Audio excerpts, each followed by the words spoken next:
guided how we view potential civilizations, ranking them based on the amount of energy they have access to. Type 1 is planet-sized, Type 2 is star system, Type 3 galaxy, Type 4 is universe, and Type 5 has the multiverse at its disposal. It's enough to make anyone feel very small indeed, especially considering that humankind as a whole only ranks at around 0.7. No matter how advanced we might think we are, we haven't even reached the first major Kardashev milestone, Type 1. What's more, there's little to nothing by way of evidence that there has ever been anything better than us on Earth. Yes, there are more than a few conspiracy theories suggesting that an advanced civilization was here before us or intelligent aliens brought us to this world, but nothing even close to officially confirmed or even supported by mainstream science. It seems that after hundreds of thousands of years, this really is it, the culmination of human intelligence and ingenuity up until this point. But that's not to say that the same pattern would present itself across every group. One reason why the Kardashev scale remains so popular is because it provides us with a prism through which we can imagine and grade other hypothetical civilizations, far removed from our own. We can ask questions like, what would you do with the power of a star? Where would you go if you controlled the entire Milky Way? And even, could you ever die if you truly understood the universe? There's always another level up to strive for.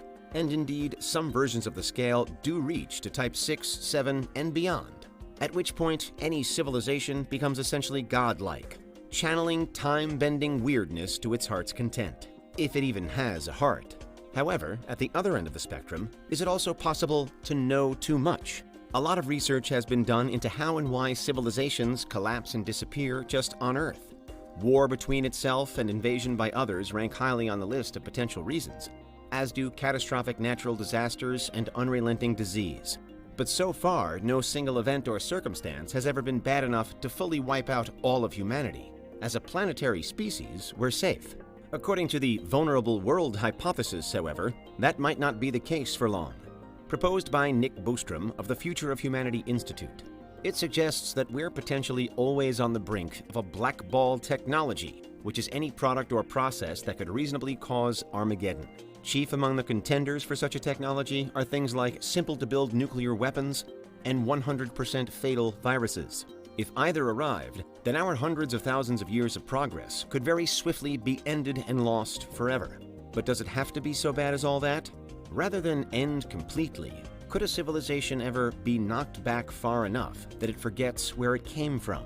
Nuclear war is often a case in point because thankfully no one's quite sure exactly how much of our civilization it could destroy. The devastating bombs dropped on Hiroshima and Nagasaki at the end of World War II proved how merciless this type of weapon is. Then the rushed accumulation of warheads from the 1950s to a peak in the 1980s proved how quickly we could mobilize ourselves to the point of potential doom. That nuclear war could happen is no longer a question, it's a reality. But what would happen next?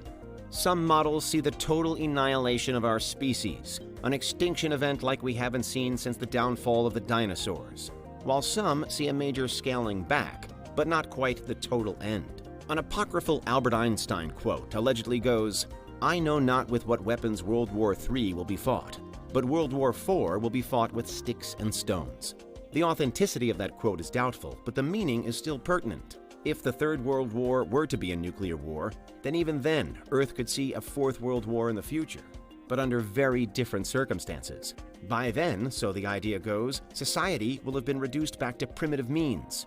It'll have forgotten the machines and technologies it once had and returned to the basic tools of our ancient history.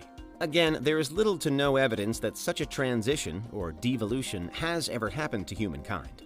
By all measures, we're currently at the most advanced we've ever been. Nevertheless, alongside all of our seeming progress, we're also busily preparing for the end of times as well. The Svalbard Global Seed Vault was one of the first major initiatives to capture public attention. A huge and sprawling bunker filled with most of all the organic materials for life on Earth, securely built into the wilderness on a remote Norwegian island. Broadly, the idea is that if something terrible were to happen, then the survivors would still have at least this resource to stage a rebuild.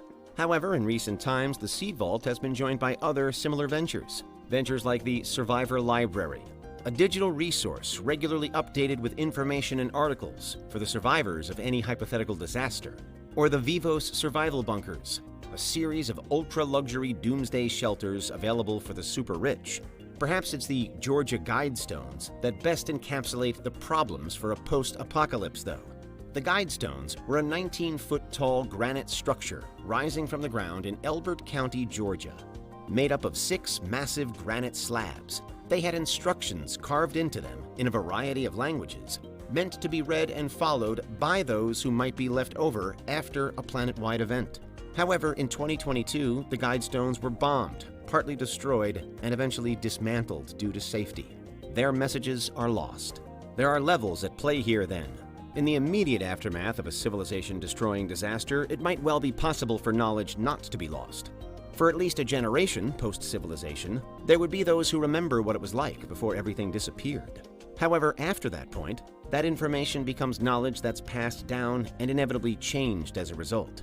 In this way, without the infrastructure to support it, any group could feasibly regress, perhaps even to the point of forgetting what it was, until eventually, in the far, far future, that group is only identifiable via a thin layer of sediment found deep in the Earth's crust by another civilization left wondering what it is they're looking at.